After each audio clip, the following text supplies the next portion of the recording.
최수종은 어린 시절에는 유복한 생활을 한 것으로 알려져 있습니다. 아버지는 박정희 대통령 시절에 청와대에서 근무했던 고위공무원으로 알려져 있습니다. 최수종의 아버지는 공무원을 그만둔 뒤 파라과이에서 사업을 진행했는데요. 당시 사업이 잘 되어서 온 가족이 파라과이로 이민을 갑니다. 하지만 최수종과 누나는 학업 문제로 한국에 남게 됩니다. 이후 최수종은 미국 콜로라도 포트모건 칼리지에서 1년 동안 유학하는 등 경제적인 어려움 없이 살았던 것으로 알려졌는데요. 문제는 아버지가 사기를 당하면서 큰 빚을 졌고 그 충격으로 아버지가 세상을 떠나면서 시작됐습니다. 최수종은 이후 스스로 생업을 해결해야 하는 상황에 처했고 여고생 과외 아르바이트를 하게 됐는데요. 이게 인생의 전환점이 됐습니다. 어머니는 학업을 마치라고 종용했지만 가장 시급한 문제는 돈이었어요. 미국에서 제가 지내던 집에 월세가 몇 달째 밀려 있었고 서울의 어머니 역시 갈 데가 없어 이 집 저 집 전전하다 병까지 얻은 상황이었어요. 장남으로서 가만히 있을 수 없어 파라과이에서 대학에 다니던 남동생한테는 학업을 마치라고 못 박아놓고 그때부터 돈 되는 일이라면 다 했어요. 우선 어머니와 함께 지낼 월세 지하방 한 칸을 서울에 얻은 그는 라면이나 수제비로 끼니를 때우고 막노동판, 극장 매점 등을 전전하며 닥치는 대로 일했다. 어머니 병원비에 집세, 생활비를 대기가 만만치 않았지만 그는 주변 사람들에게 손을 내밀지 않았다. 어머니도 마찬가지였어요. 아무리 힘들어도 남을 먼저 배려하고 피해를 주어서는 안 된다는 소신을 지키며 살아온 분이거든요. 그러던 중 그는 당시 몰래바이트라고 불리던 과외지도를 하며 고3 학생을 가르치다 뜻밖의 제의를 받았다. 어려운 환경에서 착실하게 살아가는 그에게 좋은 인상을 받은 학생의 어머니가 느닷없이 탤런트를 해볼 생각이 없느냐 고 물은 것. 그때 그의 첫마디는 돈 주나요? 였다고 한다. 알고 보니 학생의 어머니는 KBS 예능국장의 따님이었는데 출연료가 나온다고 하더라고요. 돈 되는 일을 찾아서 할 때이니 거절할 이유가 없었어요.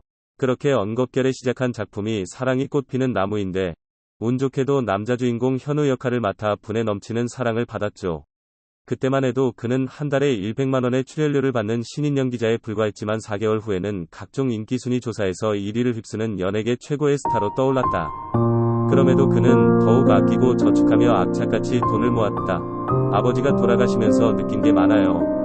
아버지 사업이 한창 번창할 때는 집에 항상 사람이 들끓었는데 가세가 기우니까 찾아오는 사람이 없더군요. 그런 경험을 통해 가족과 친구, 돈의 소중함을 절실히 깨달았어요. 제가 아내와 아이들에게 잘하려고 하고 예나 지금이나 근검절약하는 것도 그 때문이에요.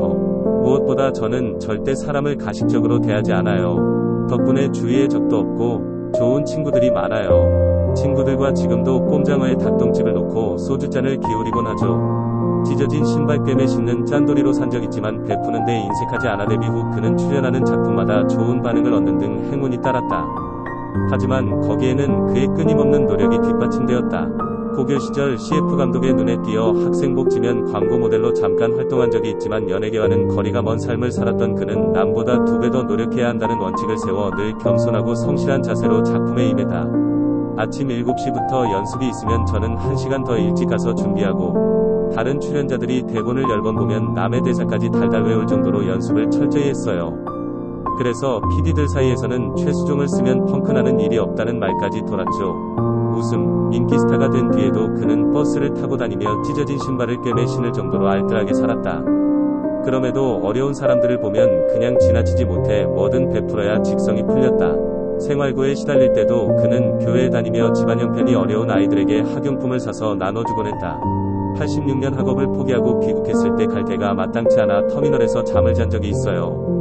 의자에 가만히 누워 있었더니 한 노숙자 할아버지가 신문을 덮어주더라고요. 그때 할아버지를 보며 다짐한 게 있어요. 나보다 더 어려워 보이는데도 저 할아버지는 남에게 베풀 수 있는 마음의 여유를 가졌구나. 신체 건강하게 살고 있다는 것만도 얼마나 감사한 일인가.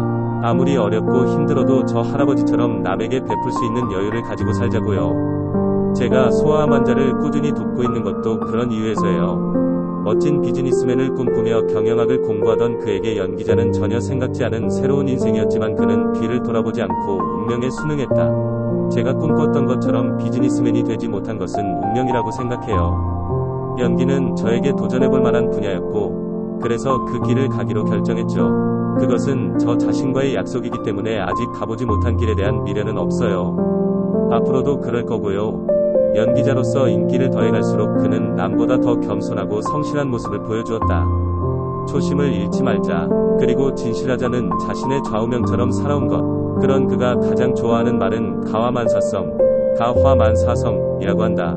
최수종이 대한민국 최고의 애처가라는 점을 모르는 사람은 대한민국에는 없습니다. 대표적인 인고 부부이고 부부로서의 롤모델이라는 평을 받기도 합니다. 최수종은 기념일마다 이벤트를 준비하는 것으로도 유명한데요. 특히나 이벤트의 종류가 항상 다르다는 점에서 기혼 남성들에게는 꽤나 성가진 존재로 평가받기도 합니다. 여성들에게는 애처가의 모범이 될 수 있겠지만 남성들에게는 언제나 비교 대상이 될 수밖에 없기 때문입니다. 물론 최수종이 이렇게 완벽한 애처가가 되려고 노력한 것은 하희라가 4번의 유산을 겪었던 것이 결정적으로 작용했다고 합니다. 너무나 힘든 일을 겪은 아내를 위해서 자신이 할 수 있는 최선을 다했다는 것이죠.